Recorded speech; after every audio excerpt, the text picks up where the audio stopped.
तो आपसे यही निवेदन है कि प्लीज़ आप थोड़ा सा ब्रीफ करेंगे ये संगीत प्रेमियों को कि उस दौर और उसके बीच में 90s के दौर और आज में थोड़ा सा क्या फ़र्क आ गया है।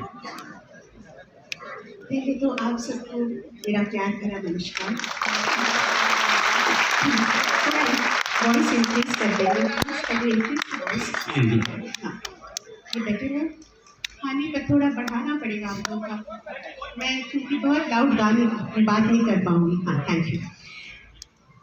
और मैं माला रंगमंच की बहुत आभारी हूँ कि उन्होंने मुझे इस लायक समझा, इस सम्मान के लिए।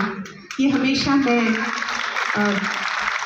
हमेशा फील करती हूँ कि आर्टिस्टों को जब ये सम्मान मिलता है, ईश्वर को तो हम शुक्रिया अदा करते हैं, क्योंकि उनकी कृपा के बगैर ये काम हो नहीं सकता। ये हम नहीं कर रहे हैं, वो हमें उत्साह दे रहे हैं, वो हमें शक्ति दे रहे हैं, और आप जैसे लोग हैं जो हमारा गाना सुनते हैं और उसको पसंद करते हैं, हमें सपोर्ट करते हैं।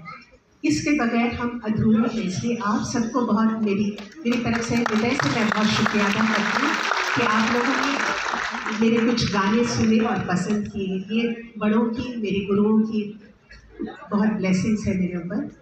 रामशेखर जी बहुत बड़े आर्टिस्ट हैं, उन्होंने भी 42 ईयर्स से बहुत चेंजेस देखे हैं, आपको तो पता है। मैं इतना कह सकती हूँ कि जब मेरी शुरुआत हुई थी, पहले तो ये बहुत पुण्य भूमि है, क्योंकि इस भूमि में आमिर खान साहब, लता मंगेशकर और कुमार कन्नड़ जी ऐसे लोग का नाम जुड़ा हुआ है इस जगह से, तो मेरा प्रणाम। और लता जी तो मेरे लिए एक इंस्पिरेशनल फिगर हैं। She is my Guru. She has been everything from me from the time I knew what film singing, what playback singing was all about. जब से मैं बचपन में जब रेडियो बजता था और उनके गाने आते थे, मैं तब सुनती थी, तो तब मुझे पता नहीं था कि मैं प्लेबैक सिंगिंग करूँगी, कब सिंगर बनूँगी। तो शुरुआत ऐसी हुई कि मैं लता जी के गाने गाती थी, लक्ष्मीकांत प्यारलाल के यहाँ। मैं शूटिंग के लिए गाती थी, फिर लता जी की आवाज़ डब होती थी शूटिंग के लिए।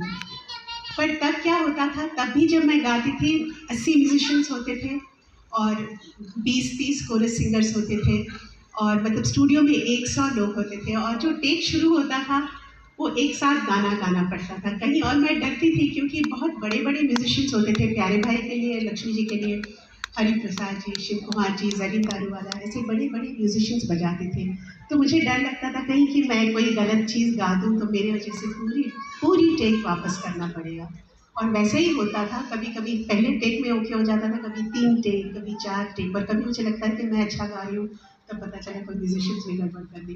पर वो जो एक प्रैक्टिस था कि सबके साथ, और वो पूरा स्टूडियो गूंजता था संगीत से, तो वो एक दौर आया। उसके बाद 90s का एक दौर आया, जब खामोशी के टाइम, उस टाइम की बात कर रही हूँ, 95, 96, 94 से शुरू हुआ था कि हम एक एक पूरा मुखड़ा गाते थे, मतलब हेडफोन्स पहनते थे, ट्रैक सुनते थे, पूरा मुखड़ा गाते थे, फिर पूरा अंतरा गाते थे, पर तब भी एक एक दो दो लाइन नहीं होता था, गड़बड़ हो जाती। तो जैसे खामोशी में हुआ था, तो आज मैं ऊपर में पूरा मुखड़ा, फिर पूरा अंतरा, कहीं मिस्टेक हो तो आप प्लीज़ पूरा अंतरा गाइए, क्योंकि उतनी फैसिलिटी नहीं थी कि हम दो दो वर्ड गाएं। हाँ, हम दिल दे चुके सनम में भी इस्माइल जी थोड़े बहुत पर्टिकुलर थे, वो दो दो लाइन या दो दो लाइन एक साथ गवाते थे। कभी कभी मार डाला तो काफ़ी, मतलब पूरा मुखड़ा एक साथ हुआ। फिर कट टू बहुत बाद में, मैं 2002-3 के बाद में कह रही हूँ कि ऐसा भी हुआ है, स्पेशली रिसेंटली 1-2 साल पहले, जब मैं कुछ एक आध फिल्मों में मैंने जो गाया, बताया गया दीदी वो क्या है, वो शब्द ठीक नहीं है, तो वो शब्द आप गा दीजिए। मैंने कहा वो शब्द तो मैं गा नहीं सकती, मुझे आदत नहीं है, मुझे कम से कम पूरा लाइन तो गाने दीजिए। आपको डब करना है, आप वो लाइन वर्ड पंच कर लीजिए। तो इतनी कुछ तब्दीली टेक्नोलॉजी में आई, पर आज भी अच्छा संगीत है, और जो अच्छा नहीं है वो आप लोग पहचान जाते हो, आपको पता चल जाता है कि कौन सा अच्छा है।